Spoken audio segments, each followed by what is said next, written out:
Hey everybody, Craig here, CLP Bushcraft.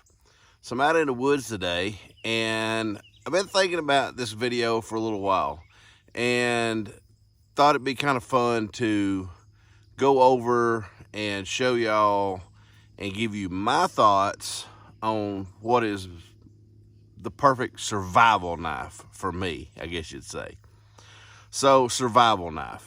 We think of a survival knife, and if you're like me, a child of the 80s, you automatically think about this knife here. Yeah, the Rambo First Blood knife made by Jimmy Lyle. It's a hollow-handled knife. You know, he kept stuff in it, fish hooks, needle to sew his arm up, and that kind of stuff. Compass, the whole 9 yards. And that of course, that's one of my favorite movies of all time. But that sparked my love of knives, really, is that movie and that Jimmy Lyle First Blood knife. So as a child of the 80s, we all, if you were a child of the 80s, you probably had one of these right here. And I mean, this was something if you had it back in the day when you was a kid. So, you know, watching Rambo and going outside and going in the woods and playing, you know, like you're John Rambo, and you had this knife right here, oh man, you were something else. So this knife here, and like I say, if you're a child of the 80s and you enjoyed Rambo like I did, you probably had one of these knives. Made in Taiwan. It's got the compass on the end of the handle here. A little cheesy, cheap sheath with a sharpener in it. I don't even think the sharpener's even in this anymore. No, it's not. In the handle of it, the whole handle unscrewed, you know, like Rambo's knife, and there's nothing in it, but you know, you keep it come with I think fish hooks and some matches and stuff like that. Oh, and a saw, one of the wire saws, because you could take these rings and thread it on it and use it as a wire saw.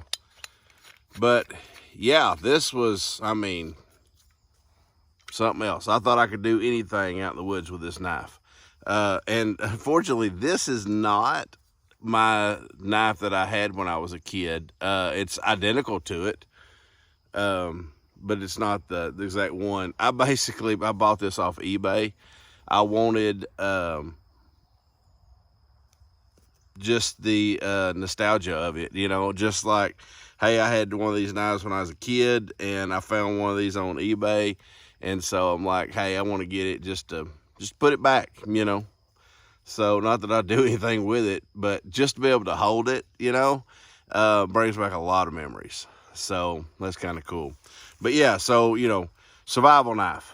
I mean, when you was a kid, this was the ticket right here. Now, if you were fortunate enough to get one of these, now this was really something.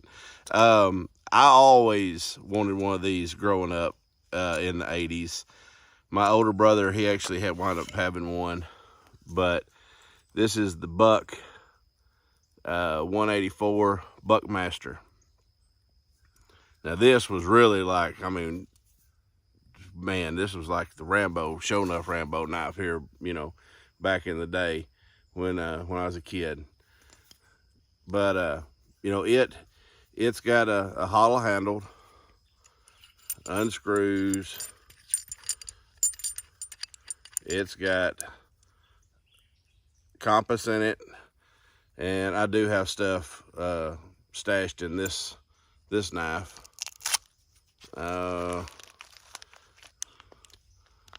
Matches, fishing line, weights. I do have one of the little saws, but yeah, so the hollow handled survival knives. And I do love the I can't talk today, the hollow handle survival knives. As we speak right now, I have got, because I always wanted a Jimmy Lyle. There's no way I could afford it, but I always wanted one, and the hollow handle knives is always going to have a special place in my heart. So that's why I wound up getting this Buckmaster knife here. I can't get this plastic back in here to get it to screw on. There we go. That's why this Buckmaster has got a special place in my heart, because, you know, I always wanted one when I was a kid, and, you know, couldn't afford one. Of course, Mom and Daddy was not going to buy me this when I was a kid. They were okay with this thing, but they wasn't buying this thing. Plus, they were pretty expensive back in the day. And nowadays, they're really expensive. Go look on eBay at them now. They're crazy priced. But I think I give $500 for this one. But like I say, it's the nostalgia part of it. It's to be able to hold this in my hand, be in the woods, and remember them thoughts of being a kid, and like thinking, man, if I had this when I was a kid, this was like the cream of the crop, you know. But it was something I always wanted, and, you know, now I got it. But like I say, I love the hollow handle survival knives. And actually right now, Sam Wilson Custom Knives, he creates his own version of the Jimmy Lyle knife, the Rambo style knife, the hollow handle knife. And he's got different models of it, but I actually got an M7 on order from him that I ordered at Blade Show, not this past Blade Show in Atlanta, but the Blade Show before. So Blade Show 2023, I placed an order with him, and hopefully it should be ready close to this winter, he said. But yeah, and I mean, that's something I will go out in the woods. I will play with it. I will do stuff with it. But these are considered survival knives. But for me, I wouldn't want this as my survival knife. If I was actually in a survival situation where I had to depend on my knife. Now, if this is the only thing I had, great, that's fine. But if I had my choice, that would not be it. The hollow handle survival knives would not be it.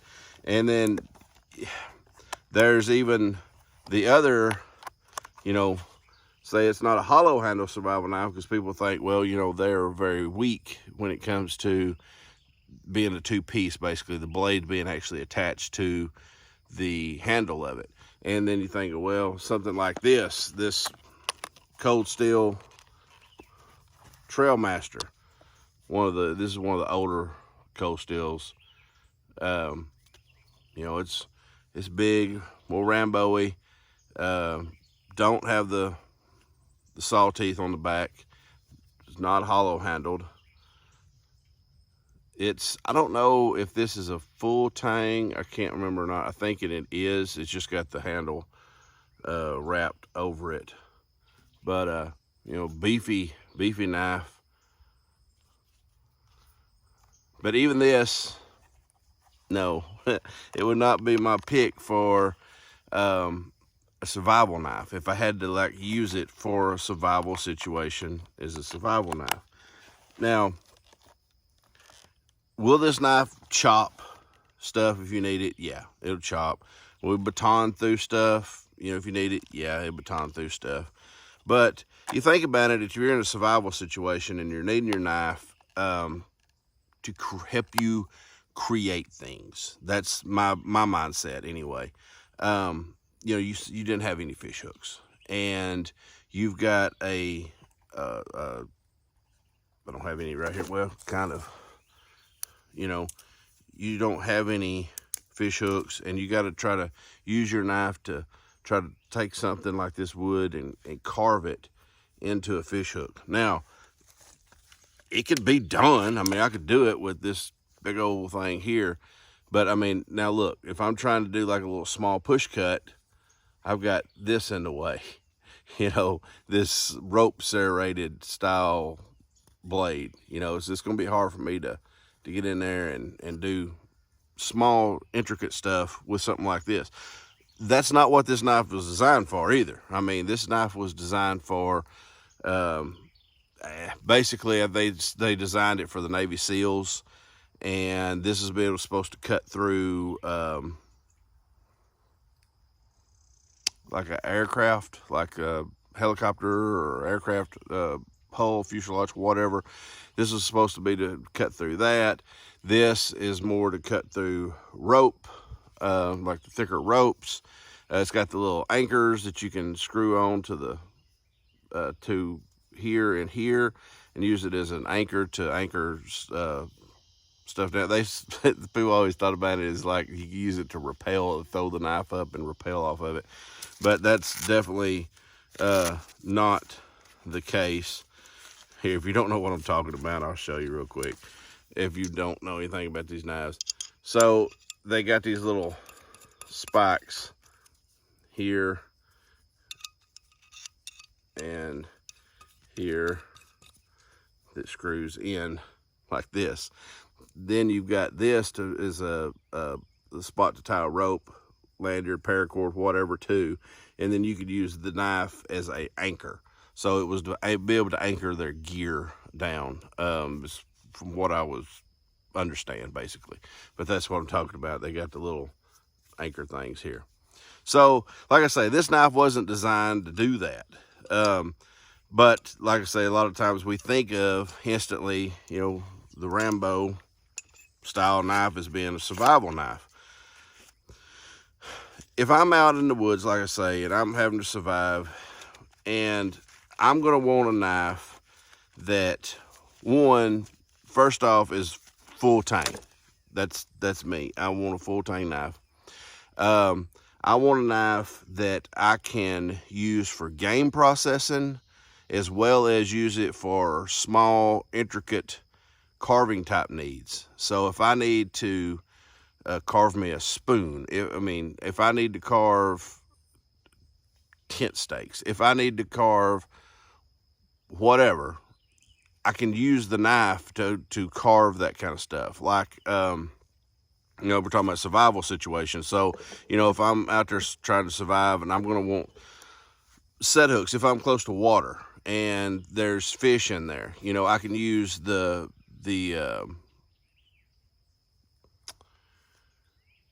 trigger system. There's a video I did about it. I'll post it here. But how to I could set up set lines, and I could carve into that. I could carve figure 4 deadfalls, you know, to get like small rodents or something like that for food. I want a knife that I can do all that with. Okay. Plus, I want one that's not, it don't weigh, you know, like this one is very heavy. They don't weigh a ton. So the perfect survival knife for me, okay, for me, Craig here, is this one here. This is hands down the perfect knife for me. And as y'all all know, this is my absolute favorite knife that I own. This is my LT Wright Knives Genesis, and this is the Bearded Mouse Genesis. It's got Jonathan Burton's logo and Larry Roberts' logo on it. And it's 52-100 steel. It's my absolute favorite knife that I own. This knife is basically like an extension of me. So if I'm out in a survival situation and I need to take something like this and try to carve me a hook out of it to try to fish, I can do that with this knife. You know, if I need to take and make me a little feather stick to help get a fire started, I can do that with this knife. If I need to baton through like thicker wood like this, I can do that with this knife. If I need, of course, with this knife, I've got a sharpener built in, or sharpener on the sheath here, and I got a ferro rod here. So I can start a fire with the 90-degree spine on this knife. That's my thinking. You know, if I was in, plus it's going to depend on your area, where you're at. I mean, if I'm down in South America, I've never been down there before, but like jungles and stuff like that, this knife might not be the knife for me. Something more along the lines of this right here, the LT Wright Knives Overland Machete, might be the knife of choice for survival. You know, you're in that kind of area that's got like a lot of bamboo, a lot of the, I don't know the name of the plant, but the big plants that's got like big elephant ear looking things, you know, people use to make shelters with, to put roofs on it and stuff like that. This would be the ideal knife for that, because you're going to be doing a lot of chopping in a area like that. Now, the area where I am now, it's all like hardwoods and stuff like that I could use to make stuff. This is what I'm going with, but it's going to depend on your area, you know. I mean, if I was in an area that I knew I might have to fight a bear all the time, yeah, I might have to choose this one. I mean, to be honest with you. But it's everybody's preference, and everybody has their own ideas of the perfect survival knife. And to me, there is not a perfect knife. Like, this is the one knife that's going to rule all knives, and you can do everything with that knife. And I haven't found it. I'm pretty sure that knife don't exist. Okay.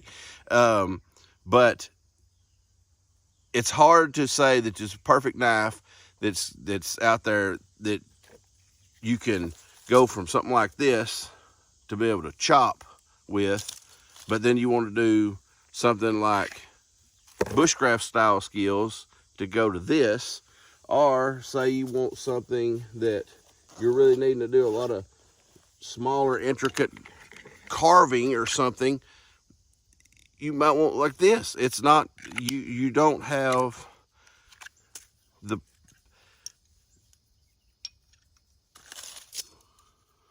it's 3 different knives, okay? There's a big, there's a medium, and there's a small. It's hard to say that you're gonna be able to do everything with this knife, or this knife, or this knife. But if I had to choose, I would go this one over any of the others if I was in a survival situation or survival thing, that I was in more of this kind of area here. I don't personally see myself going to South America or being in that, because one, I don't like humidity, and I'm just not big fan of rainforest. That's me. But you know, if I was, and I was going to get stranded down there or whatever, I would prefer this one as my survival knife. But there's a lot of different aspects on survival knives. Like I say, a lot of people different views, different stuff, and some of them, like as far as survival goes, ain't even a fixed blade. It's like, oh, come on, get out of there. A multi-tool. There's a lot of people that would want to rely just on a multi-tool as their main survival knife. Or a Swiss Army knife. A lot of people think, well, I just need a Swiss Army knife. And like I say, depending on the area you're in, I mean, if you was in an urban situation, I mean, I'd probably go with this. You know what I mean? I mean, you might have to be able to do something to take some kind of bolts or do mechanical type stuff. This would be what I went with. So it's all depending on your area of what is the perfect survival knife. So it's like, if you're in urban, yeah, you might want something small, discreet, like this Leatherman free multi-tool, or this Victorinox Farmer Swiss Army knife. If you're in the woods like I am here, I would want this. If I'm in rainforest, I'd want this. But I do love these hollow handles. It's just not my practical, that's what I want is my survival knife. But that is what sparked all this with me with knives, is that hollow handled Rambo Lyle survival knife. So I hope you've enjoyed this video. It's a lot of me just kind of rambling my thoughts. That's what I want to do, is just portray my thoughts to you on survival knives. You know, I've thought about them for a long time, and like I say, it's what got me started into all the knives that I have now. But, you know, as far as my pick is a perfect survival knife for me, it's this one, the LT Wright Knives Genesis. I love it. It's the perfect design. It's Scandi ground. You know me, I'm a Scandi snob. I prefer Scandi over any other grind. But that's me. And you might have different thoughts on it. Everybody's entitled to their own opinions. So anyway, I hope you enjoyed this video. And if you got any questions, please comment down below, and I will answer any questions you might have, or the great folks at LT Wright Knives can help answer the questions too. So until the next one, take care, guys.